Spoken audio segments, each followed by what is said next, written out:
It's good to see you guys. Ready for this week? Had a good bye week for us. I think we had some time off and then some practice time. We had 2 really good days. Thought the energy was good. Coaches were able to get on the road on Friday and see some schools and see some games. And so a little bit different week with this being really, with Saturday really being a Monday for us in a given game week prep. But it's how it times out for our game here coming up, and fully respect and have a lot of appreciation for West Virginia and Coach Brown. I've known him for a while, and just know that the environment that we're going to be heading into is a tough one, and it'll take our best efforts. And so we're really focused on that and excited for the opportunity. With that, take any questions you guys got. Dave, were there any specific areas you worked on this week that y'all focused on that you wanted to improve? I think the underneath all of the, whether it's schemes or techniques, I think there's a level of immaturity or just youth that we're really working on growing. And then I think for some of our vets, there's some complacency that we're working on getting rid of and kind of waking up from. And so I think, the week was good in those respects. I think getting everybody on the same page in terms of, where we're at and what it takes to get to where we want to go. I think it was a good week for that. Dave, how would you assess the offensive line's play to this point in the season? Obviously, you had a lot of returners there. Has that group kind of been what y'all wanted it to be? It's probably mixed, I would say. I think it's a good question. I think, there's pieces that are around the offensive line that are different, that affect some of the outcomes of the offensive line's work. But I think if you were to extract just kind of their play and just kind of the how much violence is there, how much effort is there, how much energy is there, I think those are things that we can improve on, and we must, to get to where we want to go. Coach, you're still looking for that first win in Morgantown. Last time you guys went there, a double overtime game. I'm sure you don't want those double overtime games after BYU. What is the kind of message going into this week, and do you think you guys can rise above the environment that Morgantown imposes? No, appreciate that. Yeah, I think intentional practice. I think some of the, I think all of our improvement can stem from really being intentional with our work in our days. And so, knowing, why I'm in this meeting, why I'm in this individual period, why I am in this unit teach or team period, what I want to get better at, what specifically am I working on. And I think there's a be here now mindset that's way important with that. And you can kind of get caught up in just the routine of, week 1, week 2, week 3, week 4, and that. And then you also get caught up with what just happened last game or what possibly could happen this next game. And so just to stay way focused in the moment, I think, is where, the improvement is at. And so I think it's been a big push by all of us to be way intentional with our time. So I think that's number one. Then 2 would be playing with edge.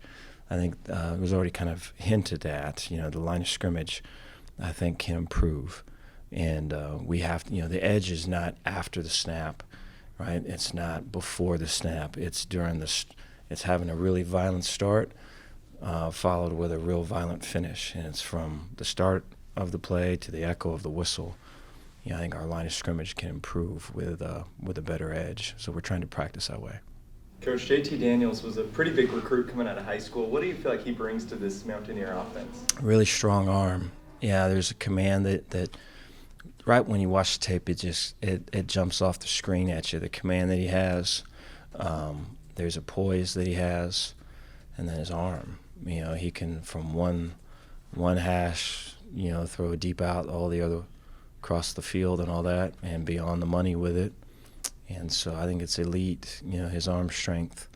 And, I think the offense is growing around him. There's elements of tempo in there. There's backs that there's a change of pace back. There's a kind of a reliable, tough back. And then they've got a fair amount of receivers that are kind of in and out. So it's a talented offense. And with him at the helm, they're always going to be in it and always a threat to put up a lot of points. Coach, Apu left the last game. Is he going to be available for West Virginia? What's his update status? And also with Tay McWilliams and Khalil Keith. So Apu will be ready to play, and so he's been practicing, these past couple days, and then Tay, it's still, I think his return is still a couple weeks out. I think he's having a harder time of it than maybe some of our others. And so we're hoping to get him back here soon. It doesn't look like it's going to be for this next one. And then, Khalil? And Khalil's going to practice today. And so he'll be going through individual today. It'll be good to have Khalil back. Dave, going back to last week, seeing a 36 next to an opponent was kind of bizarre in the last year and a half. Mm-hmm. Do you think the defense is hungry to come out for not a shutout performance, but to really bounce back in a strong way? It's a good question. I appreciate that. I think, I feel we have to teach that. Just kind of the basis of your question and kind of what it was getting to. I feel us as coaches, we have to teach that. And so we're trying to do that right now in terms of, hey, this is an expectation. Hey, when it's not met, hey, there should be something you feel in your gut. This is how you use it. Just because you use it in the week doesn't mean that it's given to you on a game day. This is what all of it means. I feel it's up to us to teach that so we can get the answer that I think we all want.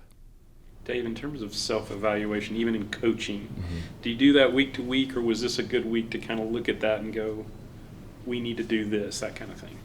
Yeah, no, I appreciate that. I do that, at least I don't know. I feel like I do that. I think it's always better to have other people tell you if you're doing it or not, because I think the blind spots are real. I think for me, the complacency part is hard. It's hard to, I don't know. I think if you were to be a coach and you were to say my team is complacent, it sounds like a way negative thing. And I think despite all the best efforts of all of it, and, I think, probably bigger picture need to find better efforts. But I think talking about what's real is way important. And I think there's an element of kind of a waking up, like here's the jersey number, here's the play, here's all of it. This is not what it is. I know you're better than this. I know that there's an edge to you. I know all of that, getting that back. And so that's been a big focus. And it's been, as far as when I look at me, I just see that with the staff. And I think this came up the other day. But I think whether it's the youth of the team or it's kind of feeling the complacency and all of it, it's to, as a coach, to use all of that and use it. And when we're not hitting the mark either way, or we're not growing the way we think we should, or we're thinking we arrived when we haven't done anything, it's using those moments to teach. And not to weaponize, and to, because I think then you're in a thing and you create another thing. And so I think there's both sides of it, because I think players are going to want to see that, hey, I didn't, here's my perspective. Oh, there's a whole other perspective. Okay. And that whole thing is easier to admit when it's being talked to by someone that you trust and knows that they care about you more as a person than a player. And then, but then I think for the coach, it's like all the anxiety and all the other things. You're not the only one that feels that, dude. Players feel that too. So it's not about just putting it off. It's about using it for good. And so, the best criticism of the bad is the practice of the better. And I think it's it takes some intentionality to do that. We're trying our best. Dave, was it tough to see Josh Fleeks enter the transfer portal almost midway into the season? Yeah, I'm a big fan of Josh, and I want the best for him. And you see just his growth. I remember, probably one of my first, my first days in 2020, one of my first one-on-one meetings was with Josh, and just to see just how close he is to finishing off academically, and just all the work that he's put into it, and all the work that everyone here at Baylor has put into him. And so I think if you had your choice, you'd rather all of it end here and all that. But I can understand, and I see his view, and I wish him the best, and want him to be able to finish with a degree, and I want him to be able to have the opportunities that he wants. Coach, a career day for Blake last week against Oklahoma State. Have you seen anything from him this bye week? Is he feeling a little more comfortable? What are you seeing from him? Very businesslike, I think, very into the details and into the energy of the team. I think as we go, from 1 week to the next, there is a growth in him, and a more willingness and probably readiness to say what he feels, and I think that's way important for us. And so I think that is becoming right now. When you have a performance coming off Oklahoma State and then you have to go into a bye week, what's more beneficial? Going into a bye week where you're going, okay, thank God we have a break here after a tough loss, or do you want to go in with momentum off a win? It's a really good question.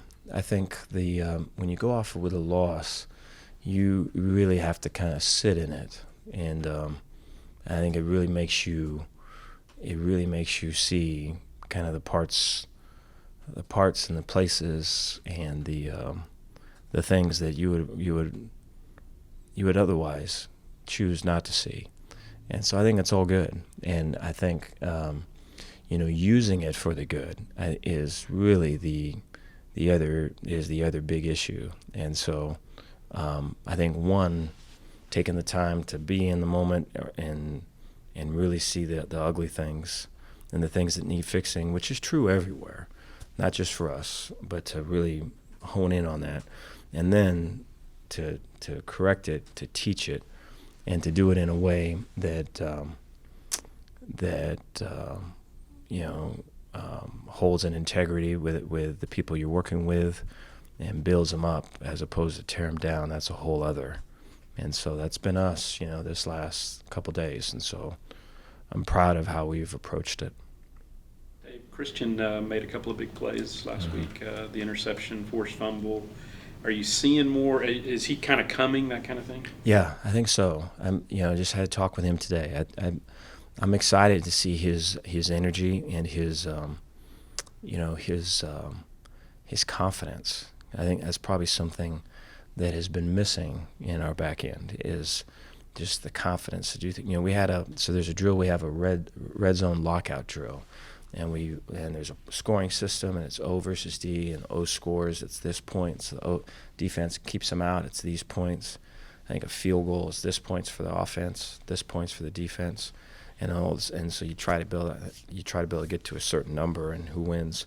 And so this was Thursday, and we're practicing, and Christian's out there, and he makes a big play. The ball's like on the 2 or something, and offense trying to go in, and I think it's second down, and Christian makes a big play on the far end away from the defense, and the defense is kind of dead on that side, and he kind of gets them up, and all of a sudden it is way loud and energetic and all of it, and I think that's exactly what we need.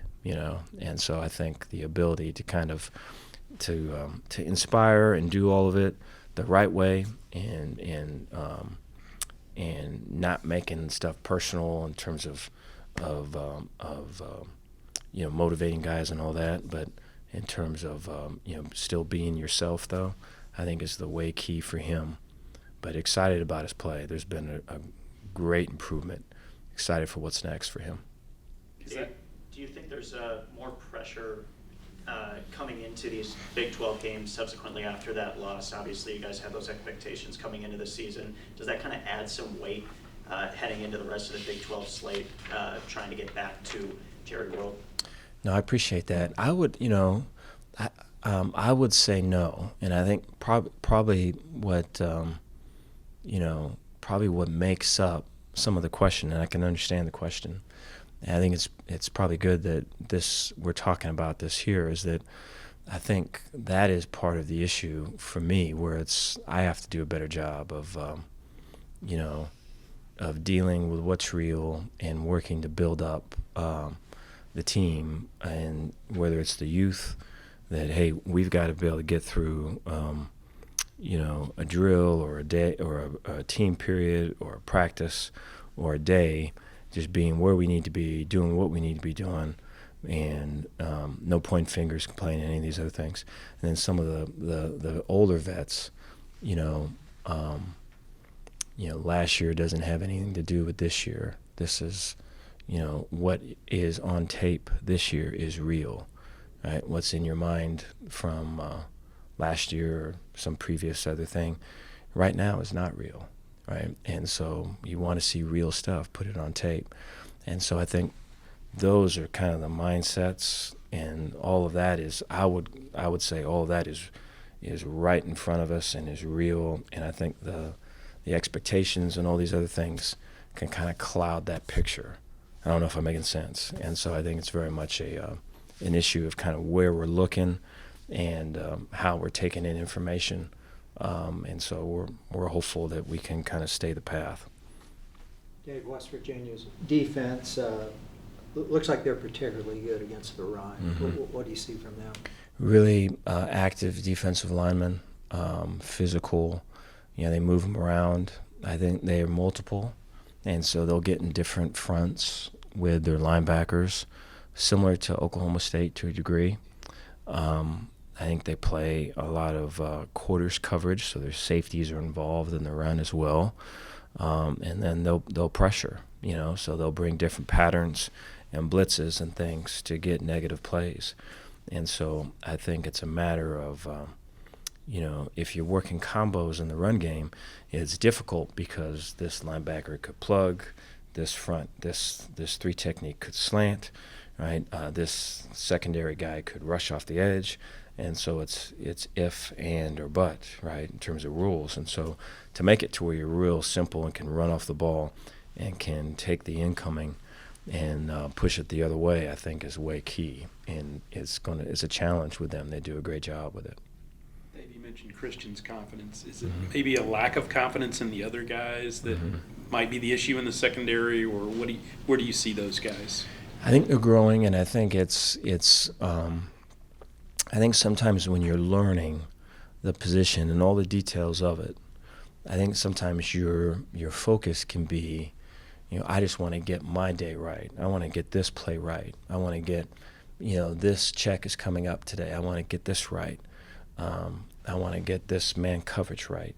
And we're so, worried about the internal, which I think is good. But then there's almost a lack of, whether it's given energy or it's, any type of praise to the outside. And so it's kind of almost like a siloed thing. And so I think I think it's probably new I was probably that way when I first started in this job. I was like that, So I think for anyone that's new, as you're learning, it's kind of, that's generally the thing. I'm worried about messing me up, But then as you grow, I think there's a broader perspective, and you can see all the connections, and you can see how you play a part in a bigger whole. And then at that point, the energy can now move out, as it should. And I think Christian's at that spot. We got a few of the younger guys that are not there yet. With Richard, you can go. Okay. I was going to ask, Monterey had a big game on Saturday. I think he almost clocked 23 miles per hour on the sideline. Just what benefit does that speed bring out wide? I think he jumps off the screen. People have to game plan him. And so there's mismatches that you'll try to find, right, by formation and by down and distance and things. where you try to be able to get that speed on maybe something that's not as fast, you know. But then I think the other piece too is that defensively, you know, there'll be some form of history and some trail of evidence of, hey, when we've dealt with something like this before, we've done this, we've doubled it, right? We've clouded it, we've you know, tried to reroute it, we've, you know, whatever it is, and so then you use that and then build around it to attack the other outer pieces. And so, you know, it's a really good starting point to use to try to score some points. A couple of things on Richard. I'm not sure if you saw the NIL deal that he got. Mm-hmm. I think that's pretty cool. You know, them offering every Reese's player in the NCAA.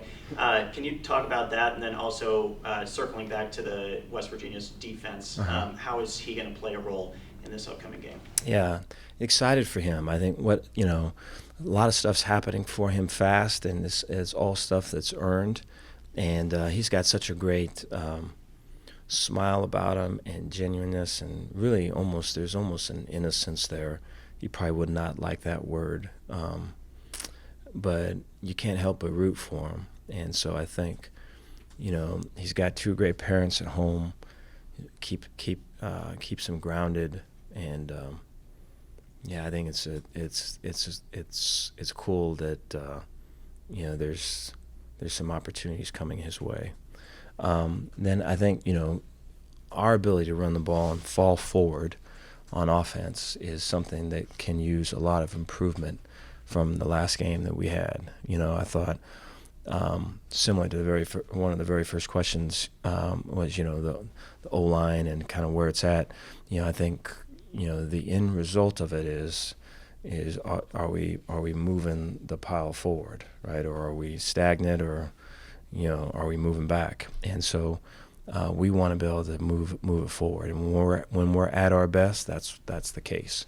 And so I think, you know, he definitely plays a part in that, but I think as a collective whole, that's the goal for this one, is to improve the physicality and the finish in the run game. Thank you all. Did you see the play line, Joe? Thank you, guys.